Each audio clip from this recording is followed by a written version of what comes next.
আসসালামু আলাইকুম। নতুন আরেকটা রেসিপি নিয়ে আপনাদের সামনে হাজির হয়েছি। আমার আজকের রেসিপি একদম দারুণ রেসিপি, খুবই পছন্দের একটা রেসিপি। আর এটা আমার মনে হয় সবারই অনেক পছন্দের রেসিপি। তো আমি এই শাপলাটা আজকে ভাজি করে আপনাদের দেখাবো, একদম ভিন্ন স্বাদে, ভিন্ন রকম। তো অবশ্যই এই শাপলাটা ভালো করে একটু বেছে নিতে হবে। তো শাপলার গায়ে যে আঁশগুলো থাকে, এই যে দেখতে পাচ্ছেন, এই আঁশটা ভালো করে উঠিয়ে তারপরে এটাকে কেটে নিতে হবে। তো আমি এই আঁশগুলো ভালো করে কেটে ধুয়ে নিব। তো অবশ্যই আপনারা আমার সাথে থাকবেন, ভালো লাগলে শেয়ার করতে ভুলবেন না, আর একটা লাইক দিয়ে অবশ্যই আমার সাথে থাকবেন। তো আমি এই পর্যায়ে দেখুন শাপলাগুলো কেটে নিয়েছি, ভালো করে শাপলাটা ধুয়ে নিয়েছি। আর এখন লবণ দিয়ে শাপলাটা একটু মেখে রাখবো। এই শাপলার ভিতরে অনেক পানি থাকে, আর পানিটা ঝরে যাবে লবণ দিয়ে মেখে রাখলে। এরপর যে লবণ দিয়ে মেখে আমি এখন চুলায় চলে যাচ্ছি। তো ভালো করে লবণ দিয়ে মেখে নিতে হবে। আর এখন আমি কড়াই বসিয়ে দিয়েছি, আর কড়াই আমি রসুনের কোয়া আর কাঁচামরিচ ভেজে নিচ্ছি। তেল ছাড়া এটা কড়াইয়ে ভালো করে ভেজে নিতে হবে। রসুনটা একদম লাল করে নিতে হবে, আর কাঁচামরিচটাও একদম লাল করে ভালো করে ভেজে নিতে হবে।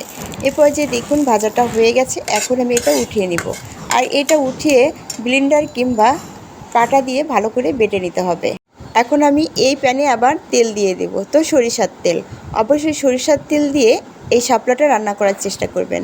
সরিষার তেল দিয়ে কিন্তু শাপলা রান্না করলে অত্যন্ত মজা লাগে। আর এখন শুকনা মরিচ দিয়ে দিলাম 5-6টা, আর জিরা, আস্ত জিরা দিয়ে দিলাম সামান্য কিছু। এখন এটা ভেজে তারপরে আমি দিয়ে দিলাম শাপলাগুলো। তো শাপলাটা একটু ভালো করে নেড়ে নিতে হবে। আর এখন কিন্তু ফুল আঁচে এই শাপলাটা রান্না করতে হবে। শাপলায় কিন্তু প্রচুর পরিমাণে পানি বের হয়। তো এই পানিটা যাতে বের হতে না পারে, এই জন্য ফুল আঁচে শাপলাটা রান্না করে নিতে হবে। এখন আমি পরিমাণ মতো লবণ দিয়ে নিলাম। আর লবণটা অবশ্যই একটু ভেবে দিবেন, কারণ আমি আগে কিন্তু লবণ দিয়ে মেখে নিয়েছিলাম। আর পরিমাণ মতো হলুদ দিয়ে নিয়েছি 1 চা চামচ। আর যে বাটা রসুন আর কাঁচামরিচ বাটা ছিল, সেই বাটাটা আমি এখন দিয়ে দিলাম। দিয়ে এখন ভালো করে এটা নেড়ে নেব। আর যতক্ষণ না পর্যন্ত শাপলাটা ভালো করে তেল বের না হয়, ততক্ষণ পর্যন্ত শাপলাটা ভেজে নিতে হবে। এখন ভালো করে ভাজতে হবে। এখনও কিন্তু পানি বের হচ্ছে, দেখতে পাচ্ছেন। আর এখন এটাকে ভালো করে ভেজে নিতে হবে। এটাতে শাপলা যেহেতু অনেক নরম, এটা কিন্তু পানি বের হতেই থাকবে। এখন কিন্তু হালকা আছে ভেজে নিতে হবে, না হলে কিন্তু পুড়ে যাওয়ার সম্ভাবনা আছে। তো এ পর্যায়ে দেখুন ভাজা হয়ে গেছে, চারপাশে কিন্তু দেখুন পুড়ে গেছে, আর তেলটা কিন্তু ভেসে উঠেছে।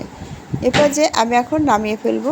শাপলাটা কিন্তু ভাজা হয়ে গেছে, দেখুন একদম তেল চারপাশ চিকচিক করছে। আর এখন ভাজাটা হয়ে গেছে, একদম পানি নেই। তো আমি এখন পরিবেশন করব।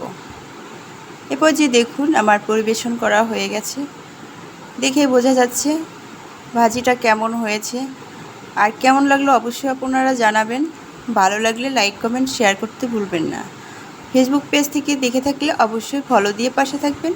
আমার ইউটিউব চ্যানেল থেকে দেখে থাকলে অবশ্যই চ্যানেলটা সাবস্ক্রাইব করে আমার পাশে থাকবেন। সবাই অনেক অনেক ভালো থাকবেন। আজ এ পর্যন্ত। আল্লাহ হাফেজ।